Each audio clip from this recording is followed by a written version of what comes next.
Oke, Gregorian, apakah sudah hadir Gregorian? Sudah. Belum. Laurentius? Gregorian sudah. Belum ya. Saya akan cek di grup guru-guru apakah sudah ada izin. Pak, Gregorian ada. Wah, nyalakan kameranya. Silakan. Laurentius? Tidak ada ya.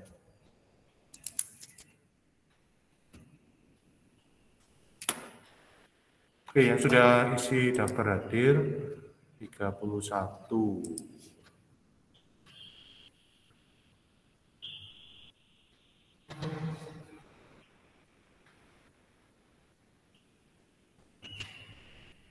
Ya, Laurentius isi daftar hadir, tapi nggak ada orangnya. Mana nih? Laurentius ada? Nah, ini baru masuk. Kenapa terlambat? Halo? Oke, tidak ada tanggapan. Ya. Oke. Baik, kita akan mulai kolaborasi untuk presentasi hari ini ya.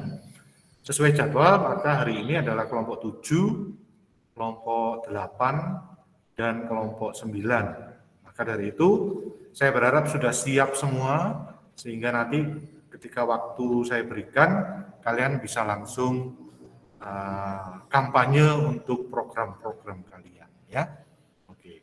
Ya, mudah-mudahan nanti dengan program-program ini kalian satu saat, salah satu mungkin ada yang jadi pemimpin daerah, pasti akan mengingat peristiwa yang kita alami hari ini ya. Nah, mudah-mudahan ada yang jadi kepala daerah nanti. Satu saat datanglah ke sekolahmu ini, Pak, saya sudah jadi kepala daerah. Wah, itu luar biasa. Itu kalau saya belum pensiun ya. Oke, ya kita akan mulai. Silakan kelompok 7 dulu, dan tapi sebelumnya gini, ketika nanti presentasi sudah dibagi ya, tidak saling panggil memanggil, maka sudah berjalan dengan lancar. Kemudian yang lain tetap mengikuti dan menyalakan kamera. Lalu pada sesi ini tidak ada pertanyaan ya, jadi selesai kampanye selesai, oke. Dan tetap menjaga etika ketika kalian berkata-kata dan lain-lain ya. Baik, itu saja beberapa hal yang perlu saya sampaikan berkaitan dengan kampanye kalian. Untuk selanjutnya silakan kelompok 7. Waktu dan media ini saya serahkan pada kelompok 7. Silakan.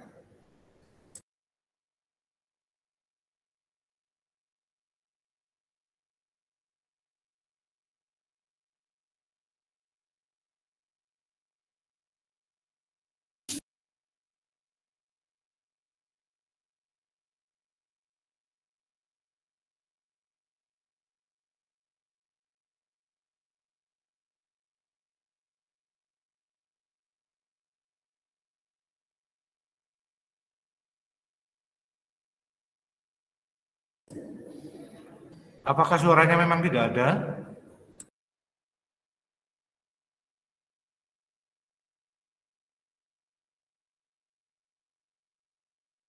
Bentar, Pak.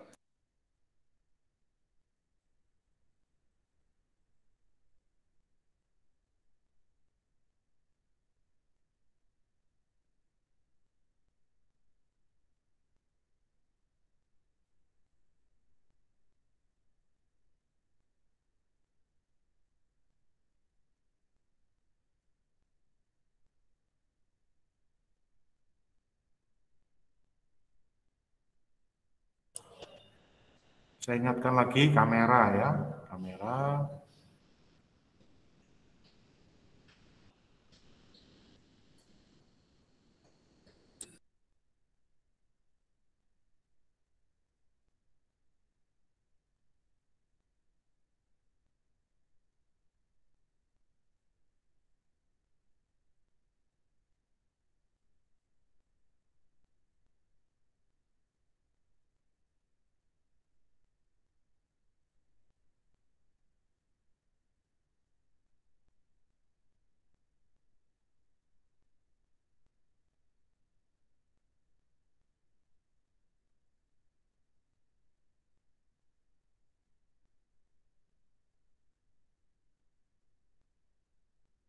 Selamat pagi dan salam sejahtera bagi kita semua. Kami dari tim Paslon nomor 7 calon Bupati Kabupaten Manggarai Barat akan menyampaikan visi dan misi serta program kerja kami untuk Kabupaten Manggarai Barat. Kabupaten Manggarai Barat adalah salah satu kabupaten di Provinsi Nusa Tenggara Timur, Indonesia. Kabupaten Manggarai Barat terdiri dari 12 kecamatan, 5 kelurahan, dan 164 desa. Wilayahnya meliputi daratan Pulau Flores bagian barat dan beberapa pulau kecil di sekitarnya. Luas wilayah Kabupaten Manggarai Barat adalah 9.450 km persegi, yang terdiri dari wilayah daratan seluas 2.947,5 km persegi dan wilayah lautan seluas 7.052,97 km persegi. Oleh karena itu, untuk meningkatkan kesejahteraan masyarakat, calon Bupati Paslon nomor 7 memiliki visi misi sebagai berikut. Visi saya mewujudkan Kabupaten Manggarai Barat yang disiplin, maju, adil, dan sejahtera. Lalu, untuk misinya, meningkatkan sarana dan prasarana Kabupaten Manggarai Barat yang memadai. 2. Mewujudkan perekonomian dan kesejahteraan warga. 3. Meningkatkan pembangunan ekonomi mandiri dengan memanfaatkan SDA dan SDM yang ada. Indonesia terdiri dari berbagai suku, agama, ras, budaya, sumber daya alam, dan potensi-potensinya. Dan hal itulah yang membuat Indonesia semakin kaya. Tetapi tidak bisa kita pungkiri bahwa perbedaan juga membuat perpecahan, seperti salah satu kasus yang terjadi di Kabupaten Manggarai Barat dalam beberapa waktu lalu, di mana polisi menangkap 21 orang untuk mengantisipasi terjadinya konflik yang berkelanjutan mengenai sengketa tanah. Apalagi, konflik ini didasari dengan perbedaan agama yang dianut oleh 21 orang ini. Supaya kejadian ini tidak terjadi lagi, maka kami akan lebih mengetatkan dalam hal jual beli tanah, yang dimana saat dilakukannya jual beli tanah harus dicek terlebih dahulu surat kepemilikannya, apakah surat yang dimiliki itu asli atau tidak. Selanjutnya, kami akan melakukan pengetatan sistem penjagaan di jalur keluar masuk dari atau ke Kabupaten Manggarai Barat. Lalu, kami juga akan sesekali menyelenggarakan webinar mengenai perbedaan bukanlah suatu masalah. Sehingga, dengan adanya webinar ini, masyarakat lebih menghargai perbedaan yang ada. Selain itu, kami juga akan membuat suatu aplikasi yang dimana aplikasi tersebut akan digunakan untuk pengaduan kepemilikan tanah di Kabupaten Manggarai Barat, sehingga masyarakat akan dengan mudahnya mengetahui kepemilikan tanahnya dengan cara mengecek di aplikasi tersebut. Selain adanya kasus tersebut, masih ada beberapa hal yang harus diperhatikan di Kabupaten Manggarai Barat yang bisa memaksimalkan potensinya. Selama ini kita tahu bahwa daerah Kabupaten Manggarai Barat adalah daerah yang sering mengalami kekeringan dan krisis air seperti beberapa wilayah yang berada di NTT. Maka dari itu, kami membuat beberapa solusi, beberapa program untuk menyelesaikan beberapa permasalahan yang terjadi di Kabupaten Manggarai Barat. Yang pertama, krisis air dan kekeringan lahan. Bisa kita lihat di Kabupaten Manggarai Barat terdapat beberapa tanah atau lahan warga yang mengalami kekeringan. Solusi untuk permasalahan ini kami akan membuat beberapa program. Yang pertama, pembangunan bendungan. Agar tidak terjadi krisis air, kita menggunakan alternatif dengan membangun bendungan karena memang dari awal di Kabupaten Manggarai Barat kurang terdapat sumber mata air. Dan kita juga masih belum bisa menemukan cara untuk membuat mata air buatan. Mesin reverse osmosis. Reverse osmosis adalah mesin yang banyak digunakan untuk pemurnian air atau untuk desalinasi. Selain dari hal itu, reverse osmosis dapat digunakan juga untuk daur ulang air, dari air kotor menjadi air bersih, pengolahan air limbah, pemurnian air untuk kebutuhan industri seperti boiler, chiller, cooling water, atau digunakan sebagai bahan pencampuran produk kosmetik. Nantinya alat ini akan kami sediakan di setiap kecamatan, kurang lebih 2-3 alat reverse osmosis. Di Kabupaten Manggarai Barat mempunyai laut yang lumayan banyak, jadi kita bisa menggunakan alat ini untuk mengatasi krisis air. Dan dengan adanya alat ini juga, maka krisis air di Kabupaten Manggarai Barat bisa teratasi dengan baik. Meskipun di daerah Manggarai Barat terdapat banyak daerah pertanian yang kekeringan, tapi hal itu tidak menutup kemungkinan bahwa Manggarai Barat bisa menghasilkan produk-produk pertanian yang berkualitas dengan cara memilih benih-benih unggul yang bisa tumbuh di tanah yang kering atau tidak terlalu membutuhkan banyak pasokan air. Contohnya seperti petani bunga, karena ada banyak jenis bunga yang bisa tumbuh tanpa membutuhkan banyak air. Contohnya seperti bunga amaryllis, bunga bougainville, bunga euphorbia. Sehingga Manggarai Barat bisa dikenal dengan daerah penghasil tanaman hias yang baik. Dan hal itu juga bisa menambah kas daerah jika memang bisa dijual sampai ke luar daerah atau luar pulau misalnya. Para petani juga bisa menanam tanaman jagung dan singkong. Meskipun kedua tanaman itu memiliki harga jual yang rendah, tapi kita bisa menjual dengan bentuk produk jagung dan singkong setelah diolah. Mungkin bisa dijual menjadi keripik atau bahan olahan lainnya. Dan hal itu juga akan secara tidak langsung membuka lapangan pekerjaan dan akan mengurangi angka kemiskinan di daerah Manggarai Barat.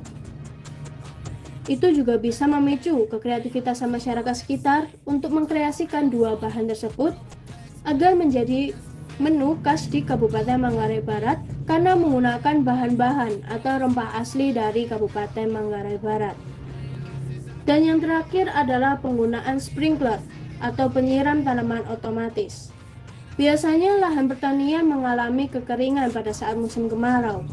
Maka dengan adanya sprinkler, tanaman akan tetap tumbuh subur meskipun pada saat musim kemarau tiba. Selanjutnya, kondisi pendidikan. Kondisi pendidikan di Kabupaten Manggarai Barat masih terbilang cukup memprihatinkan, yang dimana bisa kita lihat dari gedung sekolahnya yang tidak kokoh, fasilitas-fasilitasnya yang tidak lengkap, dan tenaga kependidikannya yang kurang. Selain itu, di sini juga terjadi ketimpangan pendidikan antara kota dengan desa. Faktor yang menyebabkan terjadinya ketimpangan antara lain, yang pertama, pembangunan sekolah dan pendidikan tidak seimbang. Yang dimana, di sini fasilitas dan gedung sekolah di desa bisa terbilang cukup minim jika dibandingkan dengan kondisi pendidikan, gedung sekolah, dan fasilitas di kota yang bisa terbilang cukup memadai. Yang kedua, mahalnya biaya pendidikan. Sebagian besar masyarakat di desa mengalami kesusahan ekonomi, jadi tidak memiliki biaya untuk menyekolahkan anaknya. Berbeda di kota, masyarakatnya lebih mampu untuk membiayai anaknya untuk sekolah. Yang ketiga, rendahnya kemauan belajar siswa. Yang keempat, kondisi dan fasilitas pendidikan di kota yang dimana bisa kita contohkan di Labuan Bajo masih terbilang cukup baik. Berbeda dengan pendidikan di desanya seperti di Kampung Kewitu, Desa Nangabere, Kecamatan Lembor Selatan, yang kondisi gedung sekolahnya bisa terbilang tidak mendukung berjalannya kegiatan belajar mengajar. Saat ini, di Kabupaten Manggarai Barat hanya ada satu perguruan tinggi, yaitu Politeknik El Bajo Komodus. Solusi dan program yang akan kami buat untuk mengatasi permasalahan tersebut antara lain, yang pertama, sekolah gratis. Salah satu faktor rendahnya pendidikan di Manggarai Barat adalah karena faktor ekonomi. Sehingga, dengan adanya pembangunan sekolah gratis, maka kegiatan belajar mengajar bisa berjalan dengan lancar.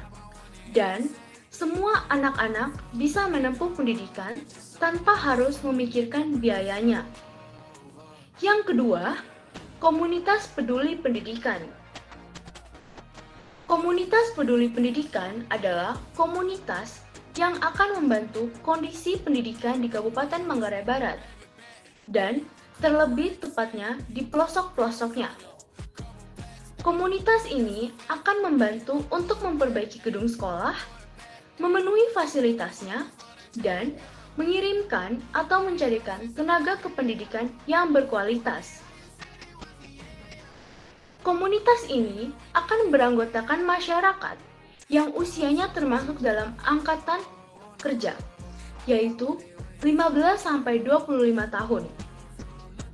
Komunitas ini akan membuat sebuah aplikasi penggalang dana. Lalu, setelah mendapatkan bantuan dana, maka uang tersebut akan digunakan untuk memperbaiki gedung sekolah yang sudah tidak layak dan akan melengkapi fasilitas utamanya, seperti perpustakaan, dan dilengkapi juga dengan berbagai buku bacaan. Lalu, kami juga akan mencarikan tenaga kependidikan yang berkualitas untuk sekolah yang tenaga kependidikannya kurang. Yang ketiga, robot bantu anak belajar bahasa. Di Kabupaten Manggarai Barat, terutama di bagian desa ataupun pelosoknya, masih terbilang cukup banyak masyarakat maupun anak-anak yang tidak menguasai bahasa Indonesia, atau mereka hanya bisa berbahasa daerahnya, yaitu bahasa Manggarai. Sehingga, dengan adanya robot ini, maka masyarakat di Kabupaten Manggarai Barat dan anak-anak di Kabupaten Manggarai Barat akan bisa berbahasa Indonesia, bahkan bisa menguasai bahasa dari negara lain. Kami juga membuat perbaikan jalan di beberapa daerah di Kabupaten Manggarai Barat. Salah satunya, kami akan melakukan perbaikan di daerah Tangge, Kabupaten Manggarai Barat, untuk mempermudah akses perjalanan keluar masuk dari daerah Tangge, dan juga mempermudah kepada anak-anak untuk berjalan menuju sekolah mereka. Karena sesuai data yang kita dapat, jika ingin bersekolah, para anak-anak di Tangge harus berjalan berpuluh-puluh kilometer untuk sampai ke sekolahnya. Maka, dengan adanya perbaikan jalan, diharapkan akan mempermudah akses menuju sekolah terdekat. West Manggarai Regency is one area that has some backwardness when compared to other regions. In West Manggarai Regency, there are various problems ranging from drought, water crisis, education problems, poverty, and many more.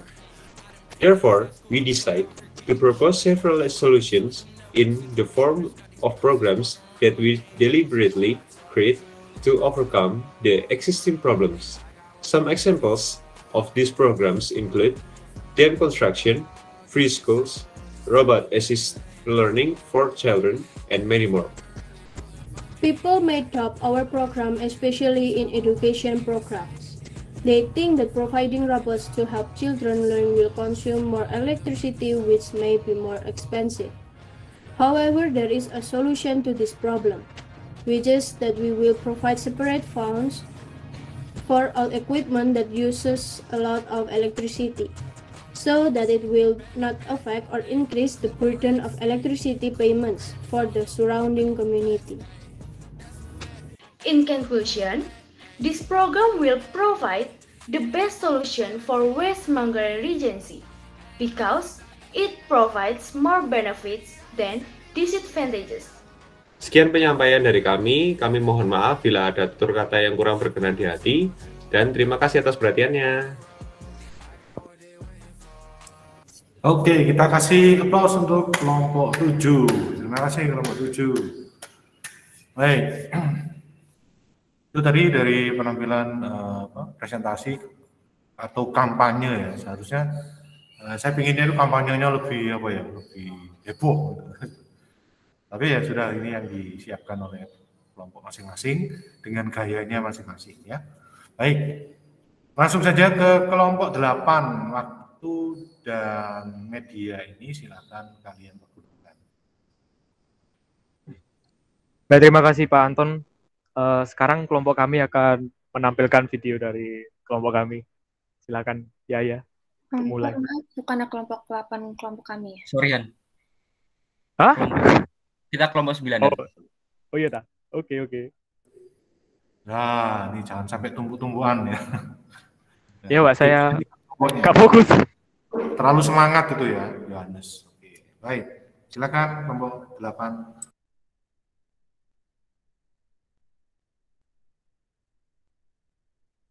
Apakah sudah tertampil, Pak? Sudah. Ya, sudah. Baik.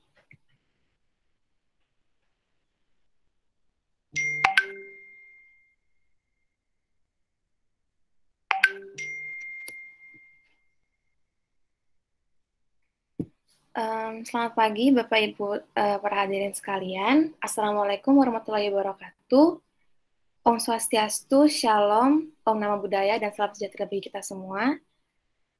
Izinkan kami menampilkan presentasi kampanye calon bupati dan calon wakil bupati Kabupaten Nias. Dengan adanya garis presentasi, yaitu yang pertama adalah pembukaan, lalu perkenalan, lalu visi dan misi, lalu pendahuluan, lalu program kampanye, dan yang terakhir ditutup oleh penutupan. Pembukaan. Pada kesempatan yang berbahagia ini, marilah kita terlebih dahulu panjatkan syukur kepada Tuhan Yang Maha Esa karena telah memberikan kita nafas kehidupan untuk kita bisa hadir pada pertemuan kali ini. Kami akan mengucapkan terima kasih sebesar-besarnya kepada pihak-pihak yang telah membantu dan turut berpartisipasi dalam kampanye kami. Izinkan kami menampilkan presentasi kampanye calon bupati dan calon wakil bupati Kabupaten Nias 2021 yang telah kami siapkan. Selamat menyaksikan. Pertama, perkenalan. Dengan saya Lugata Labis Sudarta sebagai calon bupati Kabupaten Nias. Saya Gregorian Arturito Thomas sebagai wakil bupati. Saya Cecilia Dwi Ellen sebagai anggota tim sukses calon bupati dan wakil bupati Kabupaten Nias. Saya Timothy Alexander, saya anggota tim sukses calon bupati dan wakil bupati Kabupaten Nias. Adapun visi misi dari program-program kami, yaitu adalah terwujudnya Nias yang lestari dan sejahtera. Lalu misi kami adalah meningkatkan produktivitas di berbagai sektor, lalu meningkatkan daya saing kepariwisataan, lalu mewujudkan pembangunan yang infrastruktur yang berkelanjutan dan berkeadilan, dan terakhir menjadikan Nias kabupaten yang dikenal dengan masyarakatnya yang modern, berkarakter, terampil, dan berdaya saing. Selanjutnya, kami akan menampilkan kampanye program kami. Latar belakang, Indonesia memasuki era baru sejak berakhir rezim Orde Baru pada pertengahan tahun 1998.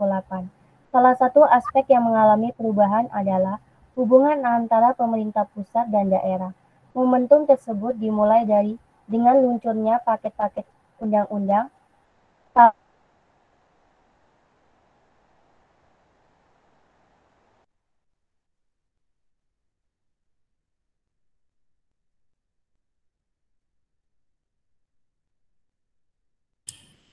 Oke, kalau masalah jaringan bisa diambil alih langsung ya. Baik, Pak. Paket Undang-Undang tahun 1999 tentang pemerintah daerah yang berimplikasi pada perubahan signifikan hubungan pusat daerah, sehingga kabupaten atau kota memperoleh limpahan hampir semua urusan pemerintahan yang sebelumnya berada di tangan pusat atau provinsi. Secara normatif, perubahan ini dipandang radikal dan revolusioner, sehingga pemberlakuan paket Undang-Undang tahun 1999 tentang pemerintahan daerah ini dianggap sebagai awal perubahan sistem pemerintahan yang sentralistik ke desentralistik. Dengan diberikan kepercayaan untuk mengatur daerah masing-masing, kami tentunya akan memfasilitasi segala kebutuhan masyarakat dan menjadi pemimpin yang terjandalkan dan menjadi teladan untuk Nias yang lebih baik. Kemiskinan menjadi salah satu ketimpangan sosial yang terjadi di Nias dan telah menjadi permasalahan utama hingga saat ini. Berdasarkan hasil sensus persentase, penduduk miskin di Kabupaten Nias menunjukkan angka yang lebih tinggi dari Sumatera Utara sendiri. Pada tahun 2020 yang lalu, jumlah penduduk miskin di Kabupaten Nias tercatat 23.120 jiwa, atau 16,6%. Faktor penyebab dari kemiskinan yang ada di Nias ini disebabkan karena produktivitas tenaga kerja yang rendah, rendahnya tarif pendidikan dan kesehatan masyarakat, terbatasnya lapangan kerja, rendahnya kualitas sumber daya manusia, dan faktor budaya yang masih mempengaruhi pola pikir dan perilaku masyarakat di Nias. Dampak dari adanya ketimpangan tersebut antara lain adalah kriminalitas, kelaparan, dan juga angka pengangguran yang sangat tinggi. Di sini kami tampilkan grafis angka kemiskinan di Nias dan Sumatera Utara sebagai bahan perbandingan. Bisa dilihat, grafis angka kemiskinan Kabupaten Nias menunjukkan pada tahun 2018 yaitu adalah 16,3%. Dan pada tahun 2019 adalah 15,94%. Dan pada tahun 2020 yaitu mencapai puncaknya adalah 17%. Sedangkan angka kemiskinan Sumatera Utara pada tahun 2018 adalah 9,3%.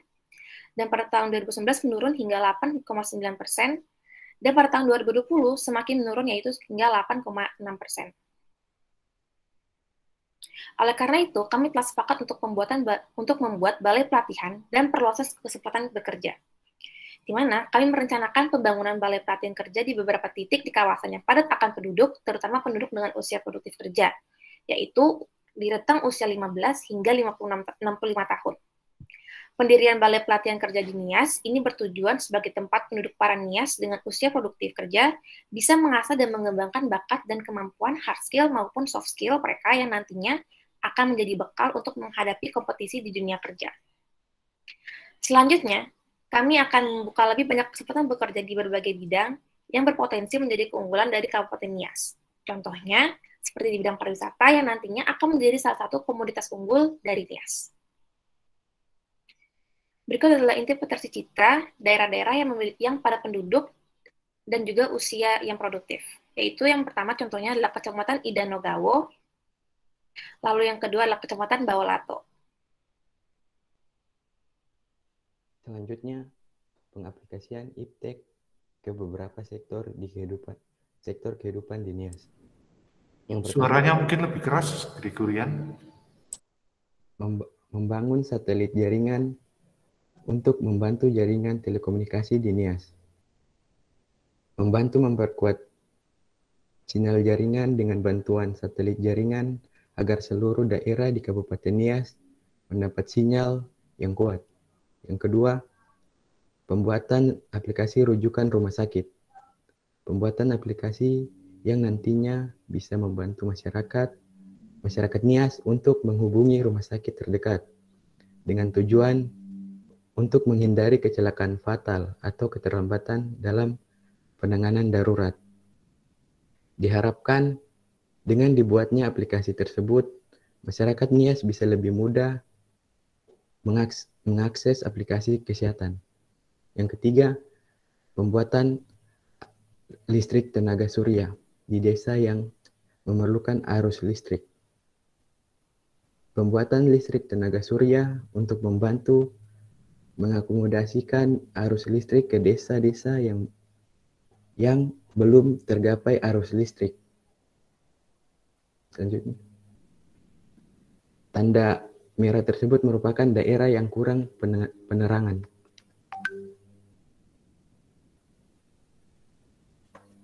Selanjutnya, pembuatan mesin pengolah karet. Sebagai salah satu komoditas paling unggul yang dimiliki oleh Kabupaten Nias, kami ingin distributor karet yang berkualitas untuk Indonesia. Waktu yang dibutuhkan untuk mengolah satu pohon karet kira-kira memakan waktu 6-8 jam. Dengan catatan, karet tidak boleh dalam keadaan beku, yang berarti harus dilakukan di siang hari saat suhu sedang panas. Hal ini yang menyebabkan proses pengolahan karet memerlukan waktu yang sangat lama. Oleh karena itu, dengan adanya mesin ini, waktu yang diperlukan untuk mengolah satu pohon karet akan lebih hemat, yaitu hanya 2-3 jam. Berarti, jika sebelumnya 6 jam hanya bisa mengolah satu pohon karet dengan menggunakan mesin, bisa mengolah 2 pohon dalam waktu 6 jam. Kami juga akan memanfaatkan masyarakat Nias yang telah mengasah keterampilan mereka di bidang perkembangan dari balai pelatihan yang kami buat. Selanjutnya, pembuatan organisasi dari masyarakat untuk masyarakat. Pembuatan organisasi dari masyarakat, masyarakat untuk masyarakat. Pembuatan organisasi tersebut dari para sukarelawan di NIAS. Organisasi yang diberikan nama organisasi Kami Peduli atau OKP, bertujuan untuk mengakomodasikan kebutuhan masyarakat dalam berbagai bidang, misalkan menjadi sukarelawan dan mengajar di sekolah-sekolah, memberi bantuan sosial kepada mereka yang kurang mampu, atau mengadakan seminar-seminar seperti seminar mengenai toleransi, pendidikan, kesehatan, dan sebagainya.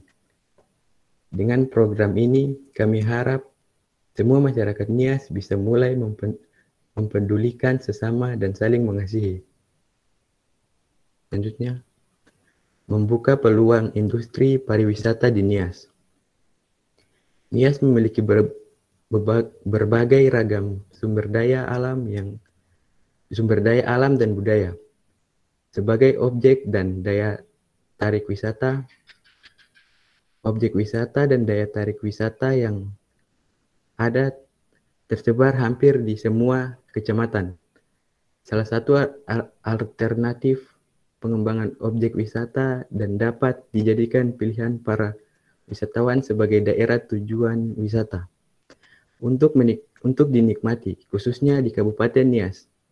Program ini secara garis besar bertujuan untuk mengenalkan destinasi pariwisata yang dimiliki oleh NIAS kepada orang-orang banyak dan memanfaatkan segala peluang di bidang industri pariwisata dengan cara memperbaiki fasilitas yang akan memudahkan pengunjung nantinya, seperti jalan menuju ke bandara, sinyal jaringan, daerah sekitar destinasi wisata yang lengkap dengan tempat penginapan, restoran, dan sebagainya, serta memperbagus destinasi wisata tersebut.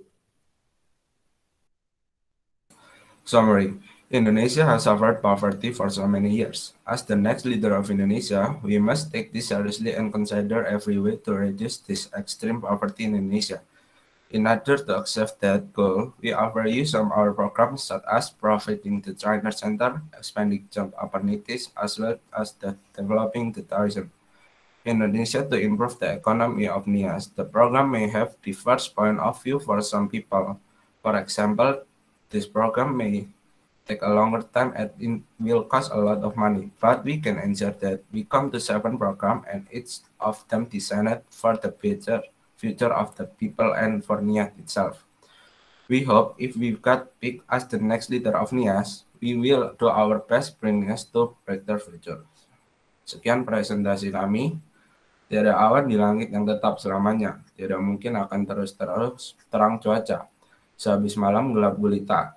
Lahir pagi membawa keindahan. Kehidupan manusia serupa alam. Sekian, terima kasih. Baik, kita kasih plus untuk kelompok 8. Terima kasih yang sudah menyelesaikan kampanyenya. Oke, karena waktu tinggal beberapa menit lagi, maka silakan kelompok 9 langsung. Waktu dan media saya serahkan. Baik, terima kasih Pak Anton. Sekarang kami akan melanjutkan dengan menampilkan hasil dari kelompok kami.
Selamat pagi dan salam sejahtera bagi seluruh penduduk Banyuwangi yang saya kasih dan saya hormati. Saya calon Bupati Banyuwangi nomor 1, Yohanes Taufik Kutandianus. Saya Amara Biasa dari kelas 12 IPS 3, nomor absen 6, sebagai calon Wakil Bupati nomor 1 Kabupaten Banyuwangi. Saya selaku calon staf ahli kebudayaan Universitas. Kali ini akan menjelaskan mengenai program kerja yang akan kami lakukan selama masa jabatan kami menjadi pemimpin Banyuwangi. Visi saya, dicapainya Kabupaten Banyuwangi yang maju dalam teknologi demi kesejahteraan rakyat. Dan misi saya adalah meningkatkan kualitas sumber daya manusia dan meningkatkan kualitas pendidikan daerah. Terima kasih. Visi saya adalah terlaksananya program yang menguntungkan perekonomian daerah. Dan misi saya adalah memaksimalkan SDA dan SDM agar dapat maju dalam bidang perekonomian. Akan menyampaikan program kerja kami selama menjadi pemimpin Banyuwangi. Visi saya mempersatukan keberagaman demi kesejahteraan rakyat. Misi saya menciptakan lingkungan masyarakat yang memiliki toleransi yang tinggi. Terima kasih. Baik, kali ini saya akan menyampaikan karakteristik daerah Kabupaten Banyuwangi. Kabupaten Banyuwangi memiliki luas sebesar 5.782 km persegi dengan 25 kecamatan, 28 kelurahan, dan 199 desa. Kabupaten Banyuwangi memiliki lahan persawahan sekitar 66.152 hektar atau 11,44%, dan perkebunan seluas 82.143 hektar atau setara dengan 14,21%. Daerah Kabupaten Banyuwangi sendiri memiliki daerah berupa dataran tinggi yang dapat dimanfaatkan sebagai perkebunan, dataran sedang yang dapat dimanfaatkan untuk menjadi pertanian, dan juga dataran rendah yang memiliki potensi ikan yang melimpah.